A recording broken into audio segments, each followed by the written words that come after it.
अस्सलाम वालेकुम वरहमतुल्लाहि वबरकातुहू। मेरा लास्ट लेक्चर में हमने ये पढ़ा था कि कैसे सीरीज़ और पैरेलल कॉम्बिनेशन में सेल्स कनेक्ट होती हैं और कैसे हम सारी सेल्स को रिप्लेस करते हैं बाय सिंगल सेल, जिसका इफेक्टिव ईएमएफ हम निकालते हैं एंड अकॉर्डिंगली कैलकुलेशंस होती हैं। फिलहाल एक छोटा सा क्वेश्चन यहाँ पे हमने रखा हुआ है। We have two cells which have been connected in parallel. Each cell is having an EMF of 2 volt with internal resistance 2 ohm. और बेटा क्वेश्चन ये है कि फाइंड, हमें करना क्या है, find current throw 1 ohm resistance. यहाँ से बेटा करंट ढूंढनी है। तो ऐसे क्वेश्चंस कैसे किए जाते हैं, हम सबसे पहले इफेक्टिव ईएमएफ ढूंढते हैं, ठीक। चूंकि पैरेलल में सेल्स हैं, ये भी 2 वोल्ट, ये भी 2 वोल्ट, तो इफेक्टिव ईएमएफ कितना होगा बेटा, परसों हमने पढ़ाया है, जब दो सेल्स का ईएमएफ सेम है तो इफेक्टिव ईएमएफ भी वही 2 वोल्ट ही होता है। Again these two resistances are connected in parallel, तो बेटा इफेक्टिव इंटरनल रेजिस्टेंस कितनी आएगी, 2 टू पैरेलल में कितना हुआ, 1। अब इन दो सेल्स के बदले बेटा हम एक ही सेल बनाएंगे जिसका ईएमएफ इफेक्टिव ईएमएफ होगा यानी 2, जिसकी internal resistance effective internal resistance होगी 1, और बाहर से जो सेल कनेक्टेड है रेजिस्टेंस कनेक्टेड है वो 1 है। अब यहाँ से हमें करंट ढूंढनी है, तो ये सीरीज सर्किट हो गया। So what is the amount of current flowing, EMF कितना है, 2 divide by total resistance, because ये सीरीज सर्किट है, total resistance 1 + 1 2, that is equal to 1 ampere. This is the amount of current that will be drawn, that will be flowing in this very resistor.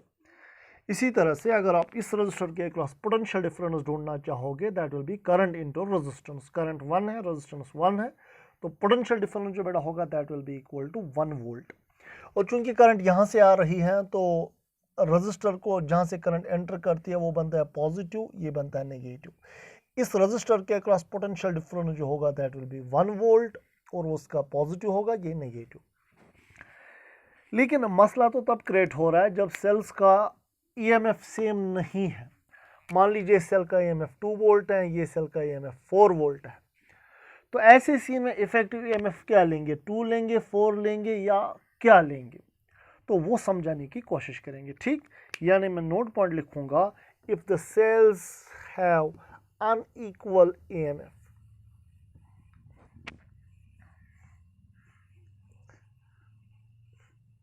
तो मैं note point लिखूंगा, यहां पर note point बेटा लिखेंगे, for cells with different EMF. ये parallel combination के लिए मैं पढ़ा रहा हूं। Suppose the cell is having an EMF E1, it is having internal resistance R1. Another cell is having an EMF E2, it is having internal resistance R2, and there is again external resistance R. Now, तो बात को समझने की कोशिश करिएगा। देखिए मैं क्या कहने की कोशिश कर रहा हूँ। सपोज मैं आपसे ये कह रहा हूँ, इन दो पॉइंट्स के अक्रॉस पोटेंशियल डिफरेंस मान लीजिए V है, V is the potential difference across these two terminal. चूंकि ये तीनों ब्रांच पैरेलल में है, इसके अक्रॉस पोटेंशियल डिफरेंस अगर V होगा, इसके अक्रॉस भी V होगा, इसके अक्रॉस भी V होगा, ठीक। ओके, नाउ अगर यहाँ से करंट बेटा I1 निकल रही है, यहाँ से करंट इस सेल से I2 निकल रही है, यहाँ से जो करंट जाएगी इन दो का सम जाएगा, I1 + I2 यहाँ से चला जाएगा। ओके, ये यहाँ तक भी ठीक है। तो क्या मैं यहाँ पे लिख सकता हूँ I1 + I2 that is equal to I? Obviously I1 + I2 बेटा I होगा। ये इंपॉर्टेंट कॉन्सेप्ट है, कॉम्पिटिटिव एग्जाम में काम आएगा। नाउ आप मुझे बता सकते हैं I1 कितना होगा? क्या मैं ऐसा कह सकता हूँ, इस सेल का ईएमएफ जो है, ईएमएफ माइनस इंटरनल रेजिस्टेंस में जो ड्रॉप होगा, इस सेल का ईएमएफ जो है उसको अगर मैं ये ड्रॉप माइनस करूंगा, बाकी जो बचेगा वो इन दो टर्मिनल्स के अक्रॉस पोटेंशियल डिफरेंस होगा, ठीक। तो दैट मीन्स इन दो टर्मिनल्स के अक्रॉस जो पोटेंशियल डिफरेंस होगा वो किसके बराबर होगा, E माइनस, इसमें कितना ड्रॉप होगा, वोल्टेज ड्रॉप I1 R1। तो क्या मैं ऐसा लिख सकता हूँ, शाबाश, E1 minus I1 R1 that will be equal to potential difference V, obviously. Okay, इस ब्रांच के लिए क्या लिख सकते हैं, ऐसा लिख सकते हैं E2 minus I2 R2। EMF minus ये ड्रॉप, वो भी आएगा V के बराबर ऑब्वियसली। V ही क्यों? बिकॉज ये सारी ब्रांच पैरेलल में, इसके अक्रॉस भी पोटेंशियल डिफरेंस V होगा, इसके अक्रॉस भी V, इसके अक्रॉस भी V। ठीक, चलिए नाउ अब मसला यहाँ पे ये होगा कि जब हम, अगर मैं यहाँ से I1 और I2 का वैल्यू निकाल के इसमें पुट करूँगा, कर सकते हैं ऐसा? ऑब्वियसली कर सकते हैं। सो I1 किसके बराबर आएगा? आराम से देख लीजिए, ये V यहाँ आएगा, I1 R1 इधर चला जाएगा, तो मैं लिखूँगा E1 minus V is equal to I1 R1। So I1 किसके बराबर फिर आएगा? ये R1 डिवाइड में चला जाएगा, तो I1 के बदले मैं ऐसा लिख सकता हूँ डिवाइड बाय R1। ठीक, ये हमने I1 का वैल्यू इस इक्वेशन में से ढूंढ लिया। इसी तरह से अगेन I2 का वैल्यू फिर क्या आएगा? I2 का value it is E2 minus V, E2 minus V divide by R2, this will be current I2। ठीक है ना, बहुत आसान हो गया। सो I1 और I2 का वैल्यू मैं यहाँ पे पुट करूँगा। ठीक, तो मुझे क्या मिलेगा? मुझे मिलेगा E1 minus V by R1 plus E2 minus V by R2, that will be equal to current I, that is equal to current I। ठीक है, बहुत सिंपल हो गया, कोई बड़ी बात तो है नहीं। मैंने लिखा I1 प्लस I2 I के बराबर है, फिर मैंने I1 का वैल्यू निकाला, वो आया E1 minus V by R1, I2 का value E minus V by R2, फिर इसको वापस इस इक्वेशन में मैंने पुट कर लिया। ठीक, ओके। अब देख लीजिए, मुझे बेसिकली इफेक्टिव EMF निकालना है, यानी मुझे इन सारी सेल्स को रिप्लेस करना है बाय सिंगल सेल, और उस सेल का मुझे बेटा EMF चाहिए। ठीक है ना, तो मैं क्या कर रहा हूँ, बात को समझिए। अब इन दो सेल्स के बदले मैं एक ही सेल बनाऊंगा जिसका EMF इफेक्टिव EMF होगा। ठीक है, तो मैं लिख रहा हूँ E इफेक्टिव। ओके, इनकी इक्विवेलेंट रेजिस्टेंस R इक्विवेलेंट होगी, बिकॉज हम सेल्स के बदले एक ही सेल बनाते हैं जिसका इफेक्टिव EMF निकालते हैं, और इनकी इंटरनल रेजिस्टेंस चूंकि पैरेलल में है तो पैरेलल इक्विवेलेंट रेजिस्टेंस हम निकालते हैं, बाकी एक्सटर्नल रेजिस्टेंस हम ऐसे बनाते हैं। अब मुझे यूजुअली करंट ढूंढनी होती है, लेकिन सबसे पहले R इक्विवेलेंट तो इजीली निकलेगा प्रोडक्ट बाय सम, लेकिन इफेक्टिव EMF अभी पेंडिंग है। इफेक्टिव EMF कितना होगा? फिलहाल मैंने ये इक्वेशन कुछ लिख ली, बात को समझने की कोशिश करिएगा बेटा। ठीक, तो क्या मैं यहाँ पे ऐसा लिख सकता हूँ, ऐसे बात को समझिए, मैं लिखूंगा E1 बाय R1, ये R1 इसको अलग से डिवाइड करेंगे, minus V bye R1 plus आएगा E2 बाय R2, ये बोर्ड एग्जाम में नहीं आएगा, ये जस्ट समझाने के लिए बता रहे हैं, minus V bye R2। Okay, फिर से मैं यहाँ पे देखूंगा, ये जो करंट आई है, अब मैं एज्यूम कर रहा हूँ करंट आई निकल रही है इसी इफेक्टिव EMF, इसी बैटरी में से जो करंट आई निकल रही है वही इस रजिस्टर के थ्रू जा रही है। और मुझे बता सकते हैं इस I के बदले भी मैं लिख सकता हूँ ना कुछ ऐसा, क्या मैं ऐसा लिख सकता हूँ effective EMF minus drop will be potential difference. मैं यहाँ पे लिखूंगा इफेक्टिव EMF, इस EMF को माइनस हो जाएगा इस इंटरनल रेजिस्टेंस में, कितना ड्रॉप होगा? शाबाश, I इंटू R इक्विवेलेंट, वही किसके बराबर आएगा? पोटेंशियल डिफरेंस V, जो कि रजिस्टर के क्लास पोटेंशियल डिफरेंस था। मैं I का वैल्यू निकालूंगा तो क्या आएगा? E effective minus V is equal to I into R equivalent, R equivalent नीचे चला जाएगा, तो ये करंट का वैल्यू बेटा आ गया। तो यहां पर मैं लिखूंगा I के बदले क्या लिखेंगे? E effective minus V divide by R equivalent.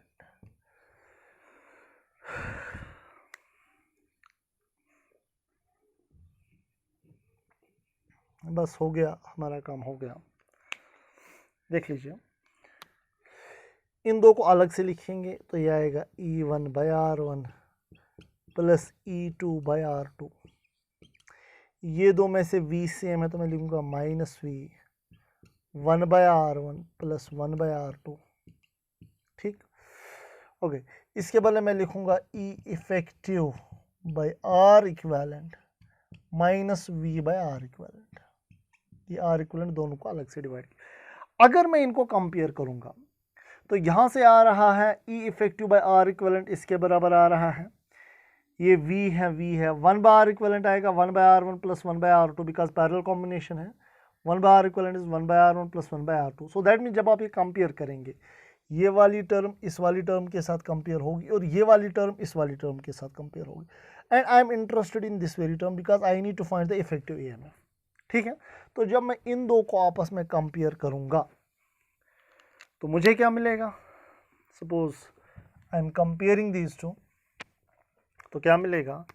मैं लिख रहा हूँ ई इफेक्टिव बाई आर इक्वेलेंट किसके बराबर आएगा? E1/R1 plus E2/R2। अब आर इक्वेलेंट इसको मल्टीप्लाई हो जाएगा, बस हमारा काम हो गया। ये लास्ट स्टेप इसका चल रहा है। Now E effective will be equal E1/R1 plus E2/R2 और आर इक्वेलेंट जो है ये यहाँ मल्टीप्लाई हो जाएगा। मैं इसको लिखूंगा इट इज आर इक्वेलेंट। सो क्या मैं इसके बदले ऐसे भी लिख सकता हूँ? इफेक्टिव जाएगा it is equal to E1/R1 plus E2/R2 divide में मैं लिख सकता हूँ आर इक्वेलेंट में नीचे लाऊंगा तो आएगा 1/R इक्वेलेंट। तो यहाँ पर हम ऐसे लिख सकते हैं E1/R1 plus E2/R2। 1/R equivalent किसके बराबर आएगा? चूंकि पैरेलल कॉम्बिनेशन है तो आएगा 1/R1 प्लस 1/R2। ये हमारा काम हो गया। सो इफेक्टिव ईएमएफ जो आ रहा है, जब दो सेल्स का ईएमएफ बेटा डिफरेंट होगा तो इफेक्टिव ईएमएफ जो आ रहा है that is equal to E1/R1 plus E2/R2 divide by 1/R1 plus 1/R2। Simple है ना? तो ये बहुत काम आता है, ये इंपॉर्टेंट कॉन्सेप्ट है, इंपॉर्टेंट पॉइंट है। यानी अगर आपको दो सेल्स का ईएमएफ डिफरेंट होगा और इंटरनल रेजिस्टेंस डिफरेंट होगी, इफेक्टिव ईएमएफ निकालने की फॉर्मूला ये पैरेलल वाले में। यानी अगर आपके पास मान लो ये 2 वोल्ट है, ये 4 वोल्ट है, ये 2 ओम है, ये 4 ओम है, तो इफेक्टिव ईएमएफ किसके बराबर आएगा? E1/R1 यानी 2/2 प्लस E2/R2 यानी 4/2 4/4 डिवाइड बाई 1/R1 यानी 1/2 प्लस 1/R2 यानी 1/4। So this is the formula for finding the effective EMF of दो cells whose EMF is different. अगर दो सेल्स का ईएमएफ सेम होगा, इंटरनल रेजिस्टेंस सेम होगी, उस टाइम पे इफेक्टिव ईएमएफ सेल के ईएमएफ के बराबर होता है। लेकिन अगर डिफरेंट होगा तो सीन थोड़ा डिफरेंट हो जाता है।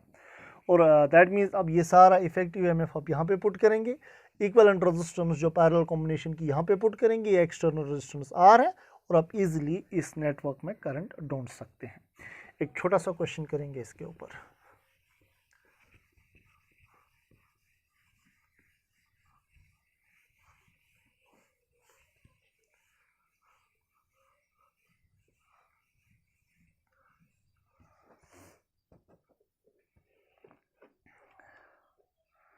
क्वेश्चन, एक छोटा सा क्वेश्चन यहाँ पे है आपके पास, देख लीजिए।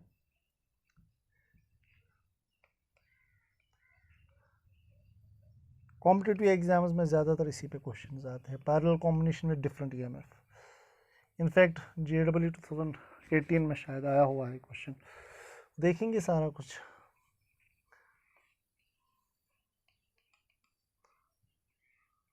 देख लीजिए, it is 30 volt battery, this is 6 volt battery, तो डिफरेंट ईएमएफ है।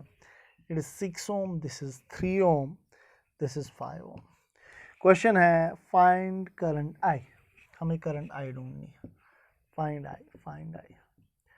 तो क्या किया जाए? हम इन दो सेल्स के बदले एक ही सेल बनाएंगे जिसका ईएमएफ इफेक्टिव ईएमएफ होगा, और दो रेजिस्टेंस के बदले एक ही रेजिस्टेंस बनाएंगे, इंटरनल रेजिस्टेंस के बदले एक ही रेजिस्टेंस बनाएंगे जिसकी रेजिस्टेंस इफेक्टिव इंटरनल रेजिस्टेंस होगी और बाहर वाला रेजिस्टेंस आर है। तो यानी नेटवर्क में ऐसा बनाऊंगा,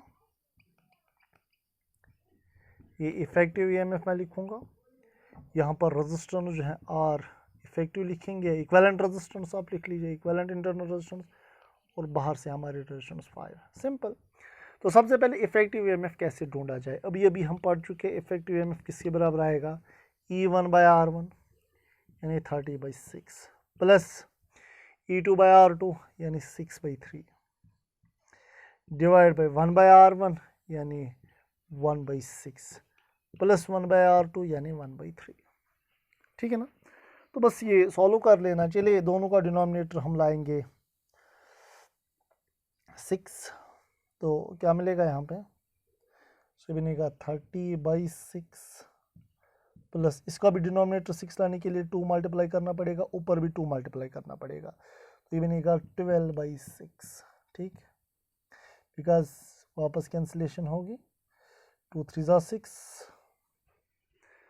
एंड या डायरेक्टली आप जैसे भी करना चाहो आपकी मर्जी है। डिवाइड बाई यहाँ पे क्या आएगा, ये बनेगा 1/6 प्लस 2/6।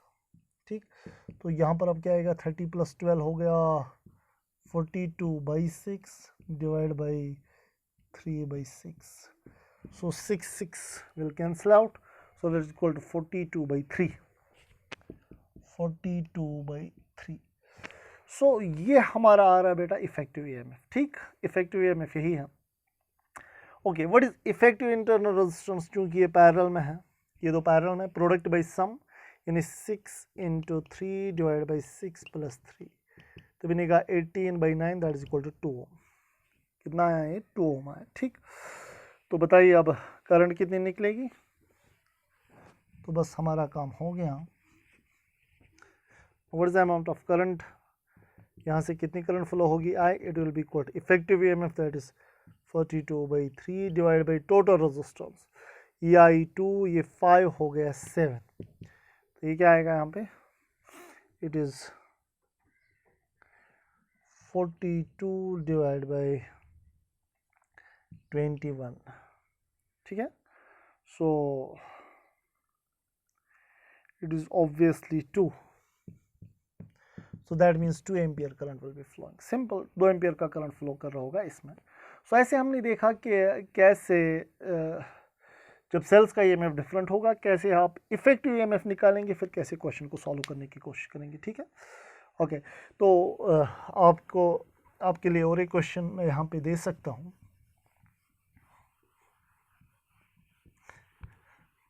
ताकि आपकी थोड़ी प्रैक्टिस हो जाए, लेकिन धीरे धीरे चीज़ें कॉम्प्लिकेटेड होती जाती हैं। फिर मान लीजिए आपके पास क्वेश्चन ये है, दिस इज 30 वोल्ट, अभी 3 सेल्स कनेक्टेड, कुछ भी हो सकता है, बाहर से कोई एक्सटर्नल रेजिस्टेंस नहीं, हमें सिर्फ इफेक्टिव ईएमएफ ढूंढना है। और ये याद रहे, इफेक्टिव ईएमएफ इन दो के बीच में पोटेंशियल डिफरेंस नहीं है, उसको इफेक्टिव ईएमएफ नहीं कहते। इफेक्टिव ईएमएफ हुआ कि आप सेल्स को रिप्लेस करेंगे सिंगल सेल और उसका ईएमएफ जो क्या रखेंगे, that is effective EMF. So that is, it is 30 volt, this is 6 volt, this is 4 volt, and again it is 6 3 2 6 ohm 3 ohm 2 ohm. Now can you find the effective EMF? Obviously effective EMF किसके बराबर आएगा, 30/6 plus 6/3 plus 4/2 divide by 1/6 plus 1/3 plus 1/2, so this will be effective EMF। ठीक है, वही हमें निकालना था, find effective EMF, find effective EMF। अब कभी कभार देखिए, कभी कभार क्या होता है क्वेश्चन में, मैं यहीं पे आपको बताने की कोशिश करूंगा, तीनों के पॉजिटिव टर्मिनल्स एक ही साइड से, तो तीनों करंट को सेम डायरेक्शन में ड्राइव करने की कोशिश करेंगे, बट समटाइम्स कुछ ऐसे होगा, 6 वोल्ट बैटरी जो है, बीच वाली बैटरी जो है, इसका ये वाला पॉजिटिव होगा, ये नेगेटिव होगा। बात को अच्छे से समझने की कोशिश करिए, इसका पॉजिटिव यहाँ से, इसका भी यहाँ से, लेकिन इस वाले का यहाँ से। सो अगर ये उल्टा होगा, अगर एक सेल का पॉजिटिव दूसरे डायरेक्शन में, वो सेल का माइनस करना पड़ेगा, यानी इफेक्टिव ईएमएफ जो आएगा अभी वो किसके बराबर आएगा, it will be equal to 30/6। शाबाश, ये वाला जो है था 6/3, ये माइनस लिखना पड़ेगा 6/3, बिकॉज ये सेल जो है ये करंट ड्राइव करना चाहेगी ये डायरेक्शन में, जो एक्सटर्नल रेजिस्टेंस के थ्रू जो करंट है उसको अपोज करेगी।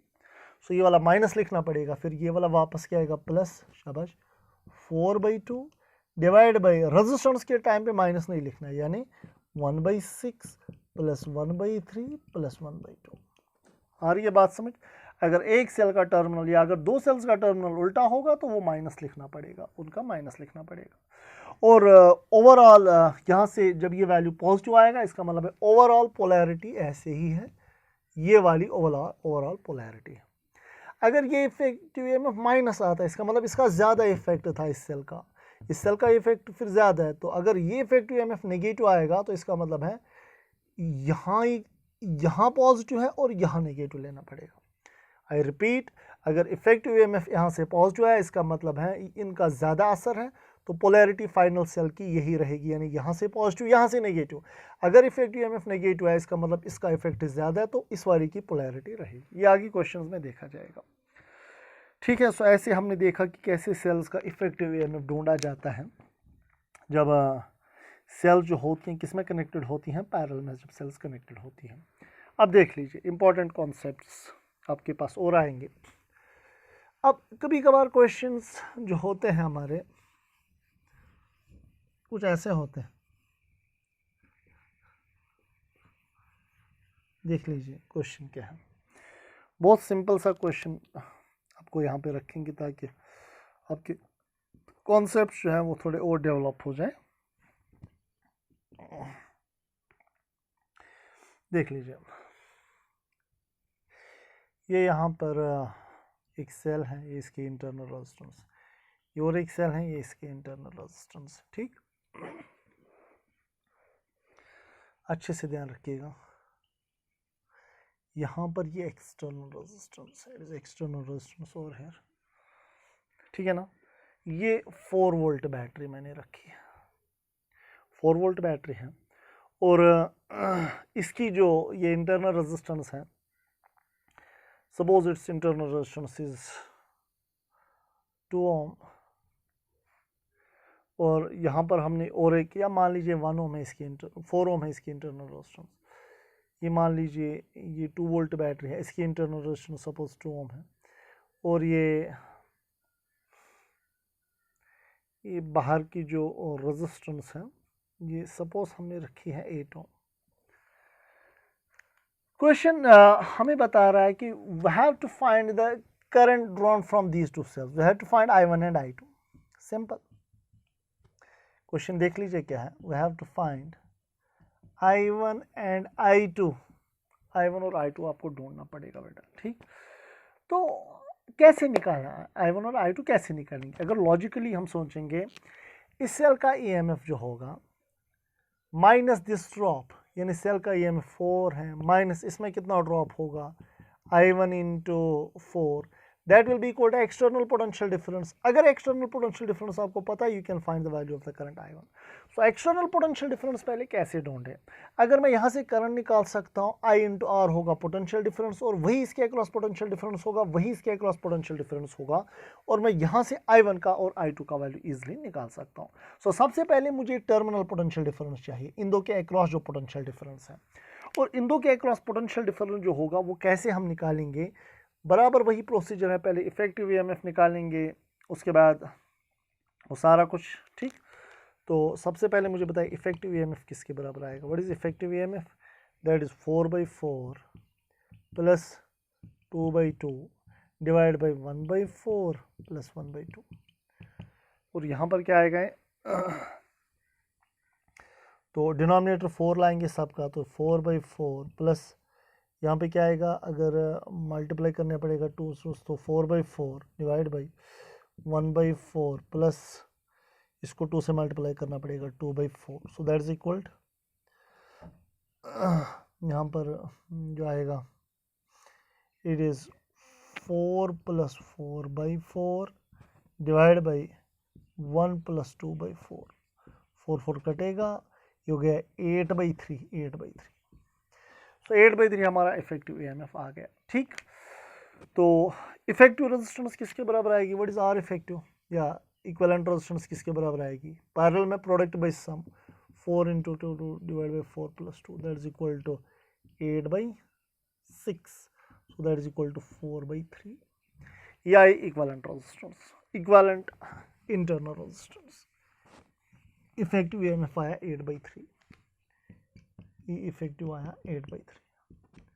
ओके, अब मुझे आप बताइए नो करंट किसके बराबर होगी? फिर से आप इन दो के बदले एक ही सेल, ये इफेक्टिव इंटरनल रेजिस्टेंस, ये एक्सटर्नल रेजिस्टेंस, इफेक्टिव EMF आया 8/3, इफेक्टिव रेजिस्टेंस आई 4/3, बाहर वाला रेजिस्टेंस 8 ओम है. Now what is current I?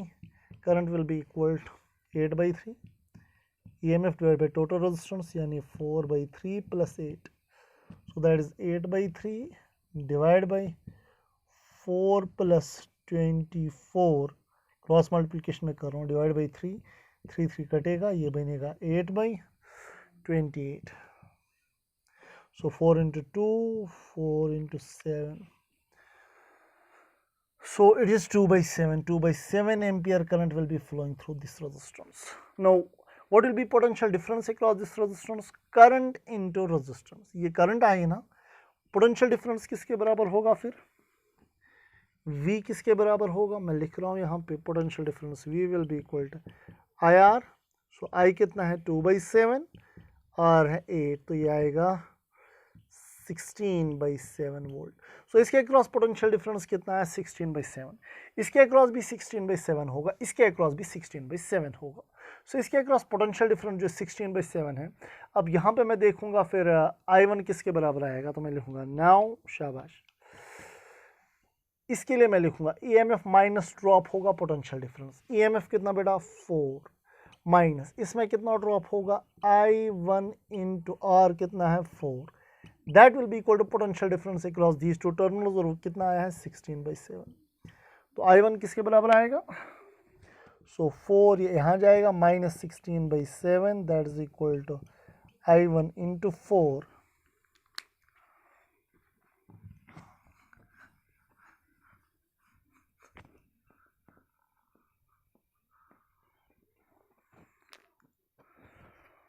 So ये आएगा 28 minus 16/7, ये is equal to I1 into 4. तो ये बनेगा 8 minus 6 is 2, 2 minus 1 is 1, 12, 12/7. ये 4 नीचे आएगा, that is equal to I1. It is 4 into 3, that means 3/7. What is I1? It is equal to 3/7 ampere current will be flowing through this. यहाँ से 3/7 ampere current आएगा, ठीक है ना? ओके, अब I2 कैसे निकालें? I2, शाबाश. Now how can we find the value of current I2? I2 बेटा किसके बराबर आएगा? मैं इसके लिए अब इक्वेशन लिखूंगा, EMF माइनस इसमें कितना ड्रॉप होगा? I2 into 2, that will be equal external potential difference, और वो आया था 16/7.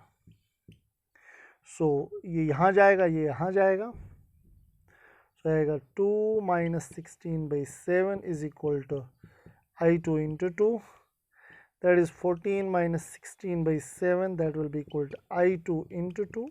So I2 का वैल्यू यहाँ से निकल के आएगा 14 minus 16, that is equal to minus 2 divide by, ये 2 भी नीचे आएगा, सो ये बनेगा 14 is equal to I2, that means I2 किसके बराबर आया? I2 आया -1/7, -1/7. ठीक, यहाँ से एक प्रॉब्लम हो रही है कि I2 का वैल्यू नेगेटिव आ रहा है. दैट मीन्स हमने सोचा था कि करंट यहाँ से जाएगी, लेकिन करंट तो यहाँ से जा रहे. इसका मतलब ये हुआ करंट यहाँ से निकल रही है, उसका कुछ हिस्सा यहाँ जा रहा है और उसी का कुछ हिस्सा यहाँ से जा रहा है. तो बैटरी, इस बैटरी में से करंट निकल नहीं रही है, इसके अंदर जा रही है, ठीक है. तो दैट मीन्स यहाँ पर अगर हम देखेंगे भी, यहाँ से अब टोटल करंट कितनी आएगी? 3/7 minus 2/7, that is equal to 1/7, जो कि पहले आया था. यहाँ से में करंट आई थी ना 1/7 एम्पियर. सो दैट मीन्स हम ठीक है. दूसरा पॉइंट वो ये कि इम्पॉर्टेंट पॉइंट, बात को समझने की कोशिश करिएगा, वो ये कि इन दो पॉइंट्स के अक्रॉस पोटेंशियल डिफरेंस, इसके अक्रॉस पोटेंशियल डिफरेंस बेटा कितना आया था? 16/7, यानी 2 से ज़्यादा. इन दो के अक्रॉस भी पोटेंशियल डिफरेंस 16/7, यानी 2 से ज़्यादा. ये तो 2 है, अगर 2 में से कुछ कम हो जाता तो वो 16/7 तो नहीं आता ना.